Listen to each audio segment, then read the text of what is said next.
আজকে আমাদের সমাজ কত লজ্জিত হয়েছেন, কত নিচুমান হয়েছেন, কত আমাদের মুসলিম কৃষ্টি কালচার থেকে মানুষ সরে গিয়েছে। আমার মাঝে মধ্যে লজ্জা হয়, মাঝে মধ্যে নিজের অনিচ্ছা সত্ত্বেও মাথাকে নত করে ফেলি।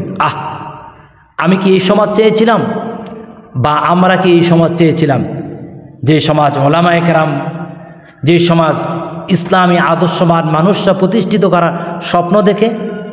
আপনি জানতে চাইবেন কোন বিষয়ে শুনে বা কোন বিষয় দেখে মোহতারাম আপনি লজ্জা পাচ্ছেন? সেটা হচ্ছে আমরা দেখছি অনেক যুবকেরা রিসেন্টলি, অর্থাৎ এই মুহূর্তে অথবা সাম্প্রতিক সময়গুলোর মধ্যে আমি দেখছি অনেক যুবক ছেলেরা হাফ প্যান্ট পরে রাস্তার মধ্যে তারা বের হয়, বাজার করার জন্য বের হয়। এমনকি বন্ধুরা বিভিন্ন স্থানে পার্কের মধ্যে ঘুরতেও যায়।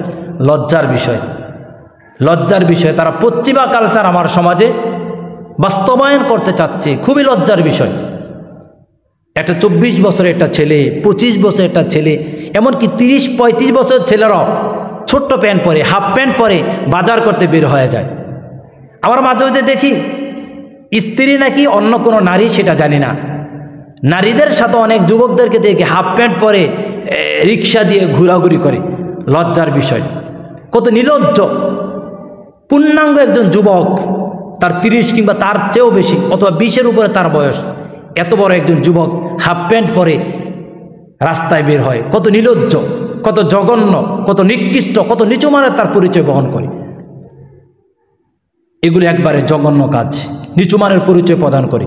তারা পশ্চিমা কালচার প্রতিষ্ঠিত করতে চায়। পশ্চিমা কালচারকেও যদি আমার সমাজ যদি করতে চায়, প্রতিষ্ঠিত যদি করতে চায়, অথবা নিজেকে যদি হাইলাইট মনে করতে যদি তারা যদি চায়, তাহলে তারা ধ্বংসের অতল গহ্বরে চলে যাবে। রাসূল আরবি সাল্লাল্লাহু আলাইহি ওয়াসাল্লাম বলেছেন, মান তাশাব্বাহা বিকওমিন ফাহুয়া মিন। যে জাতির সাদৃশ্য অনুসরণ করে সে জাতির সাথে কিয়ামতের ময়দানে সাক্ষাৎ হবে, তার স্থান হবে। তাহলে যারা পশ্চিমা কালচারকে প্রতিষ্ঠিত করতে যায়, ওই পশ্চিমা কালচার রাসূলকে মানা, আল্লাহকে মানা, দ্বীন এবং ইসলামকে তার অনুসরণ করে না, তারা জাহান্নামের অতল গহ্বরে যাবে। আমার মুসলিম ছেলেদেরকে দেখলে আমার ভয় লাগে, তারাও কি তাহলে জাহান্নামে যাবে? আমি যুবকদেরকে লক্ষ্য করে বলবো, তোমাদেরকে দুহাত জোর করে বলবো, তোমরা মুসলিম অধ্যুষিত এলাকার মধ্যে থাকো, মুসলিম ঘরের সন্তান তুমি, তোমার নাম হতে পারে আব্দুর রহমান, অতবার হতে পারে আব্দুল্লাহ, অতবার হতে পারে তোমার নাম মারুফ, অতবার হতে পারে জুবায়ের, এরকম ইসলামিক নামে তোমার নাম ভূষিত রয়েছে। তুমি কিভাবে ছোট্টময় একটি প্যান্ট পরে তুমি বাইরে বের হয়ে যাও?